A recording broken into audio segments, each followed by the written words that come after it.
दोस्तों 25 फरवरी को हमारा कक्षा 12वीं का गणित विषय का एमपी बोर्ड एग्जाम 26 का पेपर होने वाला है। लगातार आप सभी की कमेंट आ रही थी, भैया गणित विषय में बता दीजिए, हर विषय में आप सहायता कर रहे हैं, गणित विषय में भी इंपॉर्टेंट कवर करा दीजिए। तो गणित विषय में बात करें तो मैं आपकी किस तरीके से मदद करने वाला हूं, डायरेक्ट मैं आपको ये बताता हूं कि हर अध्याय से हर अध्याय से आपको इंपॉर्टेंट कवर करा दूंगा। एनसीईआरटी बुक से आपके टिक लगवा दूंगा क्वेश्चन जो आपको तैयार किए हैं। ओके, मैंने बहुत ज़्यादा डीपली एनालिसिस किया है और हर साल आप ओल्ड वीडियो भी देखिएगा 2025 में जो क्वेश्चन में टिक लगवाए हैं उन्हीं क्वेश्चन में से आपके एग्जाम में पूछे जाते हैं। ओके, और आपको सबसे पहले मैं बता दूँ कि बहुत सारे विद्यार्थियों को यही डाउट रहता है कि क्वेश्चन कहाँ से पूछे जाते हैं, एग्जाम में जो हमारे क्वेश्चन आते हैं वो कहाँ से पूछे जाते हैं।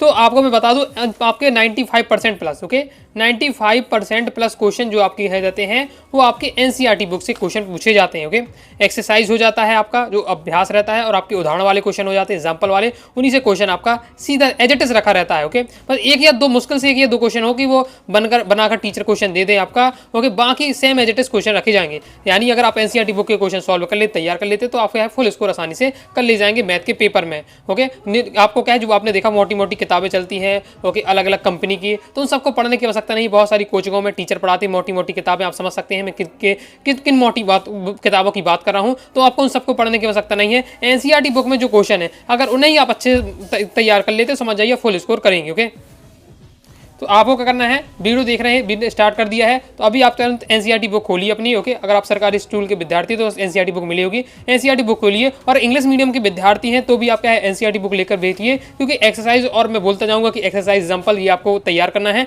तो आप अपनी किताब में टिक करते रहिएगा। फिर आप तो अपने हिसाब से, आपके अगर कोचिंग के टीचर ने पढ़ाया, स्कूल के टीचर ने पढ़ाया है, या अपने हिसाब से क्या क्वेश्चन को तैयार कर लीजिएगा। मैं केवल आपको इतनी हेल्प कर दे रहा हूँ कि आपको बता दे रहा हूँ कौन सा आपको पढ़ना है, क्योंकि कम समय है, मैं क्वेश्चन भी आपको समझा देता, लेकिन कम समय है तो अब इतने कम समय में मैं पूरा क्वेश्चन आपको क्या है तैयारी नहीं करा पाऊंगा, इसलिए मैं आपको केवल सिलेक्टेड बता दे रहा हूँ जो आपको तैयार करना है। चलिए देख ले, सबसे पहला अध्याय इस वीडियो में मैं आपको, ये हमारा पार्ट 1 है, अध्याय 1 से लेकर अध्याय 4 तक के में हमको इंपॉर्टेंट टिक कर लेंगे। तो संबंध एवं फलन हमारा अध्याय देख लेते हैं कौन कौन से क्वेश्चन आपको तैयार करके रखने हैं। सबसे पहले आ जाता है उदाहरण 2 आपका तैयार कर लेना है, उदाहरण 2 आपको तैयार करना है, उदाहरण 3 आपको तैयार करना है। देखिए ये क्वेश्चन तो आपका 100% इस टाइप का क्वेश्चन आना फिक्स है, किस टाइप का क्वेश्चन आना है, जिसमें आपसे कहा जाएगा, पहले तो आपको सीख लीजिएगा स्वातुल्य, सम्मित और संक्रामक क्या होता है। तो आपको बताया जाएगा कि दिया गया जो हमारा ये समुच्चय है ये स्वातुल्य है परंतु संक्रामक नहीं है, ना सम्मित है, इसको आप बताइए, इसको सिद्ध कीजिए, या सम्मित है, संक्रामक है, स्वातुल्य नहीं, इसको सिद्ध कीजिए। मतलब इस तरीके से आपका क्वेश्चन पूछा जाता है। तो उदाहरण आपको 2 और 3 तैयार करके रखिएगा, ओके,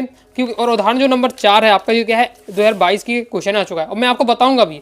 ओके, आपको मैं दिखाऊंगा भी कि जो प्रीवियस ईयर में जितने भी हमारे क्वेश्चन आए हैं वो सभी एनसीईआरटी बुक से ही क्वेश्चन थे। ओके, तो मैं आपको प्रीवियस ईयर पेपर क्वेश्चन भी आपको यहाँ से मिलते जाएंगे। बहुत ज़्यादा मैंने इसके लिए एनालिसिस किया है, इसलिए आपको देखो वीडियो में थोड़ा लेट हो गया। ओके, आप कुछ दिन पहले से कमेंट कर रहे थे भैया मैथ का बता दीजिए, लेकिन एनालिसिस लगातार करना पड़ता है, मैं डायरेक्ट ऐसे कुछ भी नहीं बता देता। ओके, क्योंकि आप लोग इतना विश्वास करते हैं, मैं जो क्वेश्चन बताऊँ आपको जानते हैं कि आता ही है। ओके, इसलिए मैं आपको प्रॉपर एनालिसिस करके बता रहा हूँ। तो उदाहरण नंबर जो 4 है आपको 2022 में आ चुका है, तो इसे भी पढ़ के रखिएगा। और इस टाइप का क्वेश्चन आपके आने के हाई चांस रहते हैं, जिसमें समुच्चय दे दिया जाएगा और वो कहा जाएगा प्रदत्त संबंध है, स्वातुल्य है, परंतु ना तो सम्मित है ना संक्रामक, इसको सिद्ध कीजिए। तो ये सीख कर आपको रखना 2022 में, तो ये आपके इसके आने के हाई चांस रहने वाले। अब प्रश्न वाली 1.1 में हम बात करें तो तीसरा क्वेश्चन हो जाता है, चौथा क्वेश्चन हो जाता है, देखिए छठवां क्वेश्चन बताएं। अब जो छठवां क्वेश्चन देखिए इसी टाइप का क्वेश्चन आपका ना स्वातुल्य है और ना संक्रामक है, आपको ये क्वेश्चन दोस्तों आपके एमपी बोर्ड एग्जाम 24 में आ चुका है, एमपी बोर्ड एग्जाम 25 में भी आ चुका है। तो अब इसके आने का चांस नहीं है, तो आने के इसी टाइप का क्वेश्चन आपको ये वाला चांस बन रहा है, तो ये आपको पढ़ के रखिएगा। ओके, बाकी देखिए मैथ में तो आप जानते हैं अगर सिस्टम सीख लेते हैं आप, तो लगभग आप एक या दो क्वेश्चन सीख लेते तो बाकी क्वेश्चन ही बनने लगेंगे। इस साथ ये आपको तैयार कर रखना है। फिर आपको ये तैयार करना है जिसमें आपको सीखना है ऐसे संबंध का उदाहरण दीजिए। जैसे ये वाला क्वेश्चन सभी आपको पढ़ के रखना है, ये इंपॉर्टेंट लेकिन पहले वाला रहने वाला है। सम्मित हो परंतु ना तो स्वातुल्य हो ना संक्रामक, इससे आपको संबंध के उदाहरण आपको देने हैं, तो यहाँ से आपको तब पढ़ लीजिएगा। बाकी अब दोस्तों मैं आपको एक मेन पॉइंट बता रहा हूँ। ओके, आप जानते हैं हमारे गणित में 32 नंबर के ऑब्जेक्ट पूछे जाएंगे, तो ऑब्जेक्ट में से 32 में से आपका अधिकतम ऑब्जेक्ट आपकी एनसीईआरटी बुक से ही मिलेंगे। और आप वो नॉर्मल हर प्रश्नावली में आपको 1 से 2 आपको 2-3 ऑब्जेक्ट आपको दिए जाते हैं, और वो आपके एज इट इज आपको एग्जाम में देखने को मिल जाएंगे। तो आपको क्या करना है, जब हर प्रश्नावली का अभ्यास करें तो आपको लास्ट में अगर आपको ऑब्जेक्ट मिल रहे हैं तो उन्हें अच्छे से तैयार कर लीजिएगा, उन्हें अच्छे से समझ लीजिएगा, और समझ नहीं पा रहे हैं तो रट लीजिएगा, लेकिन याद करके जरूर रखना। एनसीईआरटी बुक एकदम रट के रखिएगा। मैं कह रहा हूँ 32 नंबर के ऑब्जेक्ट आते हैं, 32 नहीं तो कम से कम आपके 15 प्लस आपके एनसीईआरटी बुक से ही क्वेश्चन रहते हैं। ओके, मतलब एज इट इज आपके रखे रहेंगे। तो सीधे आपने जैसे ये वाला एज इट इज क्वेश्चन 2023 की MP बोर्ड एग्जाम 2023 में आया था। तो जो स्टूडेंट पढ़ के गया हुआ डायरेक्ट उसने सीधे थोड़ा बहुत पढ़ा करती तो पढ़ के आया हूँ घर से, ओके, NCERT बुक में था, सीधे डायरेक्ट आंसर टिक लगा दिया।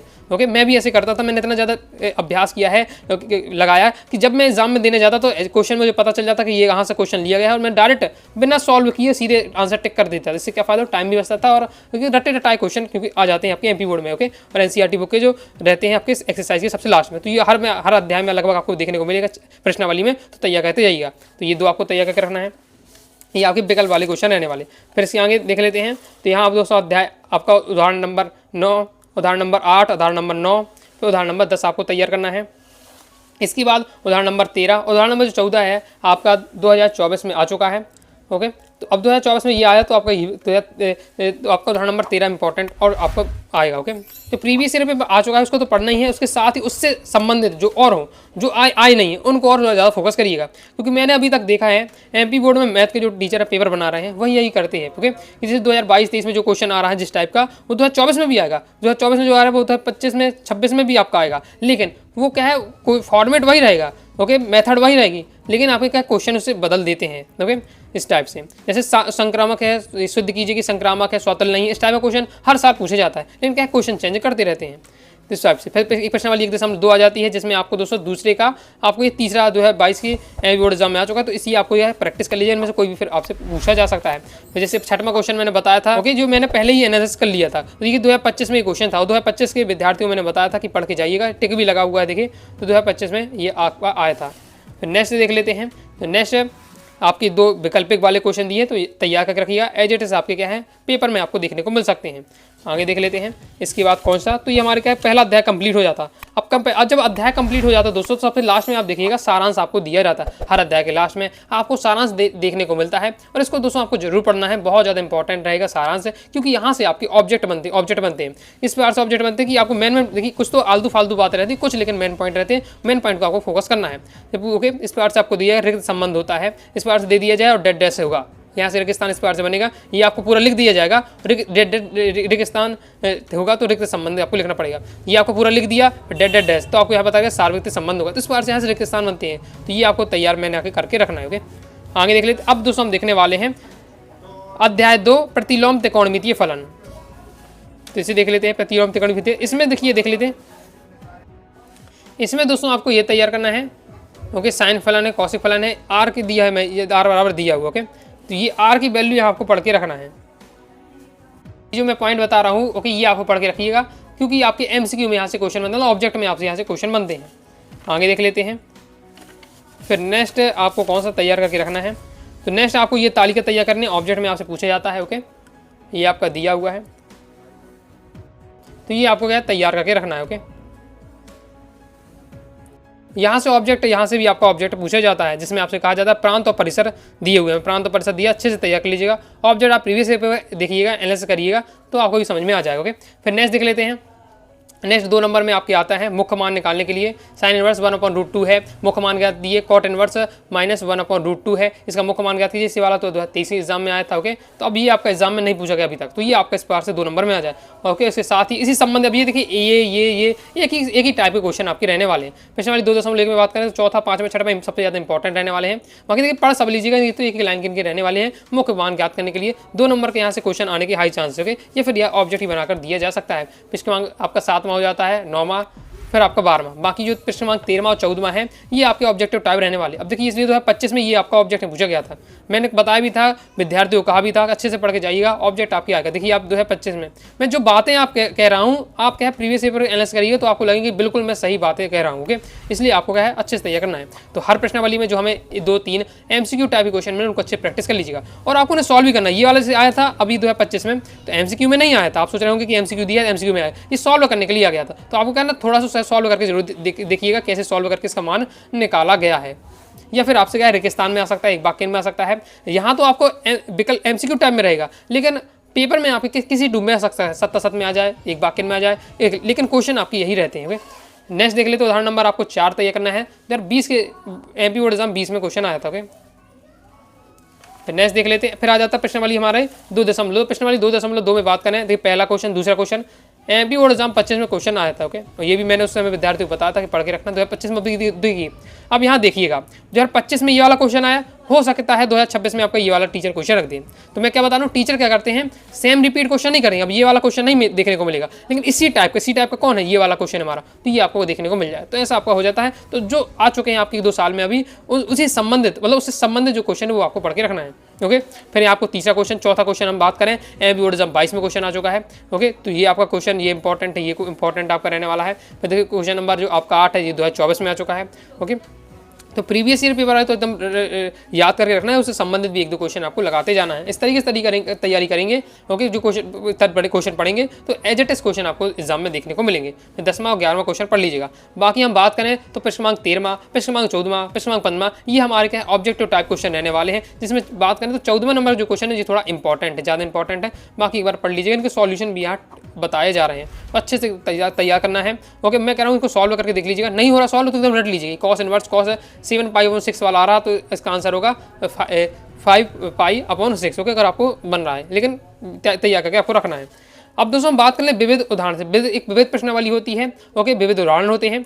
तो यहाँ से हर चैप्टर में बात करें तो नहीं आता है। यहाँ से क्वेश्चन नॉर्मल विद्यार्थी, नॉर्मल टीचर भी और विद्यार्थी भी इस सिस्टम इसको छोड़ देते हैं। विविध प्रश्नावली हो जाती है, विविध उदाहरण को छोड़ देते हैं। लेकिन यहाँ से भी क्वेश्चन बन चुके हैं प्रीवियस ईयर पेपर में। तो हमें अगर क्या है फुल स्कोर करना है SC तो इसे भी हमें देखना पड़ेगा। लेकिन आपको डरना नहीं है, हर अध्याय के आपको विविध उदाहरण, विविध प्रश्नावली लगाने की आवश्यकता नहीं है। कुछ सिलेक्टेड अध्याय हैं जिनको आपको लगाना है। ओके, तो जैसे हम विविध उदाहरण की बात करें तो अध्याय 2 से यहाँ से पूछा जाता है। अध्याय 2 की जो विविध उदाहरण है, विविध प्रश्नावली, वहाँ से क्वेश्चन आता है। जैसे आपको ये उदाहरण नंबर 6वां देखिएगा।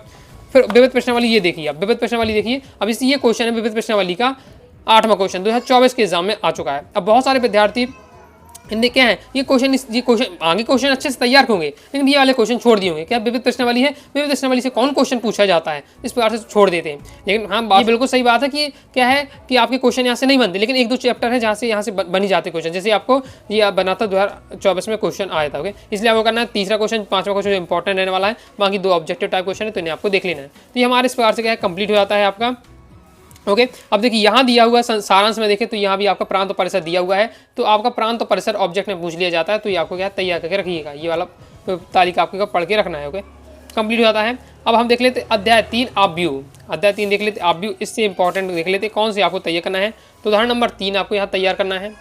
जो बताते जा रहा हूँ टिक करते जाइएगा और अच्छे से आपको तैयार कर लेना। उदाहरण नंबर 3 हो जाता है। इसके बाद दोस्तों आपको ऑब्जेक्ट के लिए तैयार करके रखना है ये वाले पॉइंट सभी। आव्यूह के प्रकार, आव्यूह आपके कई प्रकार के होते हैं। स्तंभ आव्यूह, पंक्ति आव्यूह, वर्ग आव्यूह, विकर्ण आव्यूह, आदेश आव्यूह, ये सब आपके आव्यूह होते हैं। तो आपको क्या पढ़ने की रखना है, इन सब की पहले परिभाषा सीधे आ जाएगी, एक वाक्य में आ जाएगी। स्तंभ आव्यूह किसे कहते हैं, पंक्ति आव्यूह किसे कहते हैं। स्तंभ आव्यूह का उदाहरण दीजिए, पंक्ति आव्यूह का उदाहरण दीजिए। ओके, या विकर्ण आव्यूह का उदाहरण दीजिए। उदाहरण आ सकता है या परिभाषा आ सकती है। तो आपको क्या है परिभाषा उदाहरण आपको अच्छे से तैयार करके रखना है और वो आपको दिया हुआ। और किताब की लैंग्वेज में लिखेंगे तो नंबर फिर कोई नहीं काट सकता। ओके, जैसे आपके मार्क्स नोट्स नहीं है तो आप किताब की लैंग्वेज याद कीजिए। एक आव्यूह स्तंभ आव्यूह कहलाता है यदि उसमें केवल एक स्तंभ होता है, बस ये हो गई परिभाषा। उदाहरण का एक तैयार कर लीजिएगा। पंक्ति आव्यूह, एक आव्यूह पंक्ति आव्यूह कहलाता है यदि उसमें केवल एक पंक्ति हो। इस बार से वर्ग आव्यूह परिभाषा दी है, एक आव्यूह जिसमें पंक्ति की संख्या स्तंभों की संख्या के समान होती है, वर्ग आव्यूह कहलाता है। तो ये आपको जरूर याद करके रखिएगा। और अभी आपको यही बात मैंने कहा 2025 में बताई, 2025 में भी इससे संबंधित ऑब्जेक्ट क्वेश्चन बना था। ओके, तो छोटी छोटी चीज़ों का आप ध्यान रखते हैं तो आप क्या है अच्छा स्कोर कर ले जाएंगे। विकर्ण आव्यूह को देख लीजिए, विकर्ण आव्यूह की परिभाषा उदाहरण दिया है और आदेश आव्यूह दिया है, तो पढ़ के रखिएगा। ऑब्जेक्ट के लिए आपके ये मेन रहने वाले हैं। इसके साथ ही अभी तत्सम आव्यूह, शून्य आव्यूह सभी आपको पढ़ के रखिएगा, क्योंकि तत्सम आव्यूह से शून्य आव्यूह से प्रीवियस में कई बार यहाँ से ऑब्जेक्ट क्वेश्चन आपके बन सके इससे संबंधित। तो टॉपिक क्लियर रहता है तो आपको चाहे सत्ता सतह पूछे, रेगिस्तान में पूछे, सही जोड़ी में पूछे, आप आसानी से उसका उत्तर बता देंगे अगर आपने क्या परिभाषा उदाहरण समझा है और तैयार किया है। शून्य आव्यूह के बारे में दिया हुआ है ये तो तैयार कर लीजिएगा। आगे नेक्स्ट दोस्तों आपको क्या है उदाहरण नंबर 5 तैयार करके रखना है। फिर आ जाती है हमारी प्रश्नावली 3.1 देख लेते कौन कौन से क्वेश्चन आपको पढ़ना है, जिसमें दोस्तों आपको प्रश्न क्रमांक 4 आपको तैयार करना है। जिसमें देखिए बात करें तो पहला दूसरा इंपॉर्टेंट रहने वाला है, बाकी देख लीजिएगा पूरे यहाँ। फिर ये वाला देखिए प्रश्न क्रमांक 6वां बहुत ज़्यादा इंपॉर्टेंट भी है और बहुत ज़्यादा आसान भी है। एक्स वाई जेड के मान याद करने हैं, कुछ नहीं करना पड़ता है, केवल आपको क्या तुलना कर देनी पड़ती है। पहले वाले क्वेश्चन में हम बात करें, मैं पूछूं वाई का मान बताओ तो वाई के स्थान पर क्या लिखा हुआ है 4 लिखा, तो वाई का मान हो जाएगा 4। मैं पूछूं एक्स का मान बताओ तो एक्स का मान हो जाएगा आपका 1। ओके, इस प्रकार से। और जेड का मान पूछो, जेड का मान हो जाए 3, क्योंकि तुलना कर देनी, जिसके स्थान पर जो लिखा है उसको उसका मान होगा। ओके, वैसे प्रकार से आपका निकाला था। सेम यहाँ से देखें, यहाँ भी आप तुलना करेंगे तो x plus y equal to हो जाएगा 6। ओके, और यहाँ देखें तो यहाँ हो जाएगा 5 प्लस जेड बराबर हो जाएगा 5 आपका। ओके, जैसे जेड का मैं वैल्यू पूछूं तो आपका हो जाएगा 5 प्लस जेड इक्वल टू हो जाएगा 5 और ये पक्षांतर हो जाएगा आपका, तो 5 में से 5 जाएंगे 0, तो जेड की वैल्यू आएगी 0। बस तुलना कर देनी पड़ती है, फिर ज़्यादा हो तो पक्षांतर करके कर देना पड़ता है, तो आपका आंसर आ जाता है। बिल्कुल सिंपल है, सीख के रखिएगा। इस पार्ट से क्वेश्चन आ चुका है, 2 नंबर में आ जाते हैं। ये ऑब्जेक्ट में, ये खास करके ऑब्जेक्ट में सीधे सीधे कि मैं आंसर बता पा रहा हूँ, अब सीधे सीधे हम आंसर बता पाते तो ऑब्जेक्ट में आपके आ जाते हैं। बाकी आपके ये प्रश्न क्रमांक 8वां, प्रश्न क्रमांक 9वां, प्रश्न क्रमांक 10वां ऑब्जेक्ट में पूछा जाता है। जैसे इस वाले क्वेश्चन की बात करूँ, ये त्रैमासिक अर्थशास्त्र में एक क्वेश्चन में से मुझे देखने को मिला है कई बार। ओके, तो क्या किया जाता था, जैसे ये क्वेश्चन मिला, देखा 3 गुणे 3 कोटि की अवयव की कुल वाला, अरे ये वाला है 512, आंसर लगाओ 512, पता नहीं कैसे सॉल्यूशन होना है। ओके, कुछ दिमाग में डायरेक्ट 512 बता दी। क्यों? एनसीईआरटी बुक से हम अच्छे से पढ़ के घर से तैयारी करके गए हैं ऑब्जेक्ट की, तो सीधे आंसर लगा दी। ओके, तो ऐसे ये फायदा होता है अगर आप क्या है कि पढ़ के अच्छे से जाते हैं ऑब्जेक्ट को एनसीईआरटी बुक के। ये वाला भी कई बार ऑब्जेक्ट पूछा गया है, तो सीधे डायरेक्ट आंसर बताता m इक्वल टू n हो जाएगा। पता नहीं कैसे होगा, लेकिन बहुत सारे विद्यार्थी डायरेक्ट उत्तर लगा देते हैं। ओके, जिन्हें ये बात पता है कि हाँ भैया कि इससे क्वेश्चन आपके पढ़ते हैं, तो डायरेक्ट आपको तैयार अच्छे से कर लीजिएगा। ओके, ये हो जाता है हमारा कंप्लीट। आगे देख लेते हैं, आगे उदाहरण नंबर 7 आपको तैयार करना है, तो उदाहरण नंबर 7 हो जाता है, फिर उदाहरण नंबर 8 हो जाता है। ओके, अब जैसे मैं क्वेश्चन बता रहा हूँ, तो बहुत सारे क्वेश्चन जो विद्यार्थी लगातार साल भर पढ़े हैं, प्रैक्टिस किए हैं, अधिकांश क्वेश्चन तैयार होंगे उनके। ओके, तो जो क्वेश्चन तैयार हैं प्रैक्टिस कर लीजिएगा, और जो मैं जैसे कुछ आपको नए क्वेश्चन बता रहा हूँ जो आपके टीचर ने नहीं कहा, लेकिन मैं आपको कह रहा हूँ, तो उनको एक बार थोड़ा पढ़ के आपको रखना है। फिर उदाहरण नंबर आपको क्या है 10, उदाहरण नंबर 10 की बात करें तो एमपी बोर्ड एग्जाम 22 में क्वेश्चन आ चुका था, और जिस तरीके से मैं बता रहा हूँ, जिस तरीके से आपको कोई भी टीचर ने इस प्रकार से आपको नहीं मतलब एनालिसिस करके बताया होगा, डायरेक्ट क्वेश्चन आपके सॉल्व कराएंगे, तो आप बस डायरेक्ट सॉल्व करते जा रहे हैं। लेकिन प्रीवियस ईयर पेपर के एनसीईआरटी बुक में प्रीवियस ईयर पेपर के क्वेश्चन भी मैं इंक्लूड करते जा रहा हूँ, और सिलेक्टेड भी उसी टाइप को यहाँ पे कवर कराते जा रहा हूँ, तो थोड़ा आपको क्लियर हो जाएगा। ये आपका कंप्लीट हो जाता है। इसके बाद आगे देख लेते हैं, तो इसके बाद नेक्स्ट आपको तैयार करना है उदाहरण नंबर 15, जो कि क्या है एमपी बोर्ड एग्जाम 22 के क्वेश्चन में आ चुका है, और बिल्कुल सिंपल रहने वाला है क्वेश्चन, बहुत ज़्यादा सिंपल आपका क्वेश्चन है, तो इसे भी आपको क्या तैयार कर लेना है। यहाँ आपको क्या ए बी का मान ज्ञात करना है, तो ए और बी का मल्टीप्लाई को करना है, 0 0 सब आने वाला है, यानी ये हो जाता है हमारा कंप्लीट। इसके आगे देख लेते हैं, आगे हम देख लेते हैं, तो हमारा जाती है प्रश्नावली 3.2। प्रश्नावली 3.2 में देखते हैं, तो आपको प्रश्न क्रमांक जो दूसरा है, प्रश्न क्रमांक दूसरे का पहला और चौथा इंपॉर्टेंट आपका रहने वाला, ये तैयार कर लीजिएगा। और ये भी बहुत ज़्यादा सिंपल आपके रहने, सीधे आपको जोड़ना है। ओके, जैसे a प्लस ए आपको हो जाएगा, b प्लस बी हो जाएगा, इस प्रकार से। Okay, minus b plus b हो जाएगा, ए प्लस ए आपका हो जाएगा इस तरह। और यहाँ हम देखें तो यहाँ भी आपका क्या प्लस होना है, तो cos square plus sine square हो जाएगा, sine square plus cos square हो जाएगा, sine square plus cos square plus sine square, इस तरह भी आपका होने वाला है। और फिर आपको अगर वैल्यू आप फॉर्मूला आप रख जानते हैं, sine square theta plus cos square theta बराबर क्या एक होता है, वो आपका इस बार से आपको लिख देना। ओके, बहुत ज़्यादा सिंपल है, एक बार देख कर रखिएगा। इस बार देखिए गुणा आपको सीख लेना किस तरीके से किया जाता है, ये सभी आपके दिए हुए आप व्यू के गुणा, तो आपको देख कर रखने से। ये वाला दूसरे वाला तो है 20 में आ चुका है। ओके, पहला दूसरा ये 5वां इंपॉर्टेंट आपके रहने वाले हैं। बाकी इतने सिंपल है कि एक बार आप एक सॉल्व करेंगे तो आप आराम से 5 सॉल्व करके ले जाएंगे। ओके, और प्रैक्टिस आपकी हो जाएगी। नेक्स्ट बहुत ज़्यादा इंपॉर्टेंट ये वाला क्वेश्चन प्रश्न क्रमांक 6वां। ओके, तो इसे भी आपको तैयार कर लीजिएगा। और ये वो जो क्वेश्चन क्या सबसे ज़्यादा सिंपल लगते हैं। ओके, और क्वेश्चन देखें अभी आप आगे देखेंगे, जो आपके समाकलन वगैरह होते हैं, इनमें दिमाग खराब एकदम हो जाता है। ओके, ये बड़ी अच्छी बात कही आप। लेकिन ये क्वेश्चन बिल्कुल सिंपल आपके रहने वाले हैं। अब यहाँ देखिए एक्स और वाई का आपको मान ज्ञात करना है, 2020 में क्वेश्चन आ चुका है। ओके, तो एक्स और वाई का मान आपको ज्ञात करना है, तो किस तरीके से ज्ञात किया जाता है, तो ये आप देख लीजिएगा। फिर आपको प्रश्न क्रमांक 8 में तैयार करना है, 9 में तैयार करना है, और प्रश्न क्रमांक जैसे 11 में तो 2025 की देखिए एग्जाम में आया था। ओके, टिक भी लगाया था, जो मैं टिक लगाए थे ओके, लास्ट ईयर भी स्टूडेंट को वही एग्जाम में क्वेश्चन आए थे, और जो अभी बता रहा हूँ तो भी अच्छे से पढ़ जाइए, क्योंकि अब 2026 में जो बता रहा हूँ वही आपके देखने को आपको मिलेंगे। तो ये आपको 2025 में क्वेश्चन आ चुका, तो अब इसके कम चांसेस से संबंधित जो आपको क्वेश्चन मिलेगा एक्स वाई का मान निकालने वाले, वो आप देख लीजिए। तो एक्स वाई के मान निकालने में यही है आपके 4-5 क्वेश्चन, तो इनको आपको प्रैक्टिस करके रखना है। फिर प्रश्न क्रमांक आपको यहाँ से 17वां पढ़ना है, ये हो जाता है। फिर यहाँ से 2 आपके MCQ टाइप क्वेश्चन है, तो इनको भी आपको देख लीजिएगा। फिर बात करें उदाहरण नंबर 20 में की, तो आपके उदाहरण नंबर 20 में भी 2022 में ये वाला था, 2019 में भी पूछे थे, इस संबंधित क्वेश्चन बने थे, तो ये भी आपको यहाँ देख कर रखना है। सॉल्यूशन आपके ये रहने वाले हैं। आगे देख लेते हैं, आगे आ जाता है दोस्तों उदाहरण नंबर 22। उदाहरण नंबर 22 आपको यहाँ तैयार करना है। उदाहरण नंबर 22 2020 में आ चुका है, 22 में आ चुका है, 26 में भी आपका आ सकता है। ओके, कि इसमें आपको दिया हुआ आव्यूह और एक सममित आव्यूह, एक विषम आव्यूह, सममित आव्यूह के योगफल के रूप में आप इसे व्यक्त करना है, तो इसे भी आपको देख लीजिएगा। फिर आपका आ जाते हैं प्रश्नावली 3.3। प्रश्नावली 3.3 में आपको दूसरा क्वेश्चन तैयार करना है। इसके बाद आगे देख लेते हैं हम, तो आपका देखिए चौथा क्वेश्चन 2023 में आ चुका है, 6वां क्वेश्चन 2019 में क्वेश्चन आया था आपका, या 7 में का दूसरा 2025 में क्वेश्चन आया था। अब देखिए ये वाला क्वेश्चन 2025 में आ चुका है, हो तो चांस है कि आपका ये वाला पहले वाला जो दूसरा आ चुका है, तो पहला वाला आप क्वेश्चन अभी तक नहीं आया, तो आप टीचर आपके इसी टाइप का क्वेश्चन देखते हैं, तो ये वाला क्वेश्चन आपका क्या है आपका 2026 में आ जाए, तो इसी टाइप का क्वेश्चन पढ़ना है। ओके, बाकी फिर आपका ये वाला क्वेश्चन 2024 में आए, तो क्रम से ये सभी क्वेश्चन आपके पूछे गए हैं, प्रैक्टिस करके रखिएगा। यहाँ से हम देखें तो 2 आपके दिए हुए हैं ऑब्जेक्टिव क्वेश्चन, तो इन्हें आपको पढ़ लेना है। आगे देख लेते हैं, तो आगे हमारा ये कंप्लीट हो जाता है। अब हमारा बात आती है सारांश से, तो सारांश से आपको ये पढ़ के रखना है, ये वाले पॉइंट आपको पढ़ के रखिएगा। यहाँ से ऑब्जेक्ट पूछा इतना आपको लिख दिया जाएगा, और डेड डैश है तो आपको बताना स्तंभ आप व्यू है, ये इतना लिख कर रख दिया है, ये किस प्रकार का आप व्यू है, तो स्तंभ आप व्यू, ये इस प्रकार का आपको लिख दिया जाए डिजाइनिंग में, और कहा जाए किस प्रकार का आप व्यू, तो आपको बताना पंक्ति आप व्यू, तो ये आपको प्रैक्टिस कर लीजिएगा। कंप्लीट हो जाता है। अध्याय आ जाता है हमारा 4 सारणिक।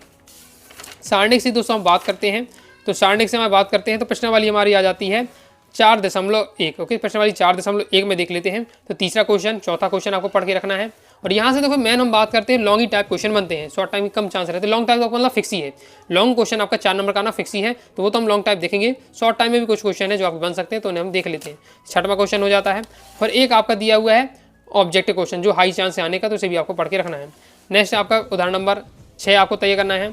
इस टाइप क्वेश्चन अभी आपका 2025 में आया था। ओके, तो मैं आपको बताता हूँ। फिर उदाहरण नंबर 7, और देखिए प्रश्नावली 4.2 में बात करें तो ये पहला क्वेश्चन 2025 में आ चुका है, तो ये वाला क्वेश्चन भी आपको पढ़ के रखना है। जैसे आप ये क्वेश्चन आ चुका तो इन 2 क्वेश्चन में कोई दे दिया जाए, या ये क्वेश्चन दे दिया, इन 1, 2, 3 क्वेश्चन में से कोई भी आपका आ सकता है। फिर दूसरा भी पढ़ के रखिए, तीसरा, और जो 5वां क्वेश्चन रहने वाला हमारा MCQ टाइप क्वेश्चन है, तो इसे देख लीजिएगा। आगे देख लेते हैं। आगे दोस्तों आपको तैयार करके रखना है किस तरीके से आपको जो सारणिक के उपसारणिक और सहखंड ज्ञात करने पड़ते हैं। जैसे अभी 2025 में भी सहखंड ज्ञात करने के लिए एक क्वेश्चन आया था 2 नंबर में, तो वो भी आपको यहाँ प्रैक्टिस करके रखिएगा कि किस तरीके से उपसारणिक अवयवों के उपसारणिक और सहखंड ज्ञात करनी पड़ते हैं। प्रश्नावली आ जाती है 4.3, इसमें आपको तीसरा, चौथा और 5वां जो आपका ऑब्जेक्ट टाइप है ये क्वेश्चन आपको तैयार करना है, जिसमें तीसरा चौथा इंपॉर्टेंट आपका यहाँ रहने वाला है। आगे देख लेते हैं। फिर प्रश्नावली से आपका बात करें उदाहरण नंबर 12, देखिए ये आपका सहखंडज ज्ञात करने के लिए पूछा गया था 2025 में, ये है। तो अब ये आपका आने की कमी चांस है, तो इसे इग्नोर करते हैं। फिर नेक्स्ट देख लेते हैं उदाहरण नंबर 13, ये आपका हाई इंपॉर्टेंट रहने वाला है। और लॉन्ग टाइम में अभी हम लॉन्ग टाइप की बात करेंगे, 4 नंबर में आपका यहाँ से क्वेश्चन आना फिक्स है। तो 4 नंबर के जो क्वेश्चन है उनको हम देख लेते हैं। 4 नंबर में कौन कौन से क्वेश्चन आपको तैयार करके रखने हैं। फिर आपका उदाहरण नंबर 14 2020 में आया, 24 में आया। ओके, तो ये आपका 26 में आ सकता है, या फिर ये नहीं आ रहा तो फिर ये क्वेश्चन आ सकता है। तो उदाहरण नंबर 14 और 13 अच्छे से तैयार करके आपको यहाँ रखना है। इसकी बात करते हैं हम उदाहरण नंबर 15 की, तो ये भी आपको देख लीजिएगा। प्रश्नावली आ जाती है 4.4, तो इसमें आपका चौथा क्वेश्चन हो जाता है। 7वां, 10वां और 13वां क्वेश्चन इंपॉर्टेंट आपके रहने वाले हैं, तो इसे देख लीजिएगा। फिर आपके 2 यहाँ MCQ टाइप क्वेश्चन दिए हुए, तो इन्हें आपको देख लेना है। ये हो जाता हमारा कंप्लीट। आगे देख लेते हैं। तो उदाहरण नंबर आ जाता है 17वां, तो उदाहरण नंबर 17 देख लीजिएगा। फिर नेक्स्ट आ जाता है हमारा प्रश्नावली 4.5, इसमें हम बात करें तो प्रश्नावली 7वां जो कि क्या है 2024 के एग्जाम में आ चुका है। फिर 10वां, 12वां और 2-3 क्वेश्चन और यहाँ से अपने से प्रैक्टिस कर लीजिएगा। और प्रश्नावली 13वां आपको पढ़ के रखना है, तो हमारा हो जाता है कंप्लीट। ओके, तो इस प्रकार से दोस्तों मैंने आपको क्या है टिक लगवा दिए हैं। बाकी आपको करना है हर बार एक बार सारांश जरूर देख लीजिएगा, जो आपको इंपॉर्टेंट समझ में आया सारांश में, कोई आपको लग रहा कि यहाँ से MCQ बन सकता है, तो पढ़ के आपको जरूर रखना है। तो इस तरीके से मैंने दोस्तों आपको क्या है अध्याय 4 तक, अध्याय 1 से लेकर अध्याय 4 तक के महत्वपूर्ण जो क्वेश्चन थे बता दिए। महत्वपूर्ण क्वेश्चन प्रश्नावली से भी उदाहरण से भी तैयार करने का प्रयास करिएगा। ओके, आगे की वीडियो में नेक्स्ट पार्ट में मैं आपको अध्याय 5 और आगे अध्याय के आपको टिक लगवा दूंगा। अभी आप जितने बताएं उतने आपको अच्छे से तैयार कर लीजिएगा। तो आइए दोस्तों, आपको वीडियो से भी लाइक करें, सब्सक्राइब जरूर कर दीजिए। साथ ही दोस्तों टाइम चैनल व्हाट्सएप को ज्वाइन कर लीजिएगा। डाउट आता है दोस्तों कमेंट बॉक्स में आप जरूर पूछ लीजिएगा। मिलते हैं दोस्तों नेक्स्ट वीडियो में, तब तक के लिए बाय बाय।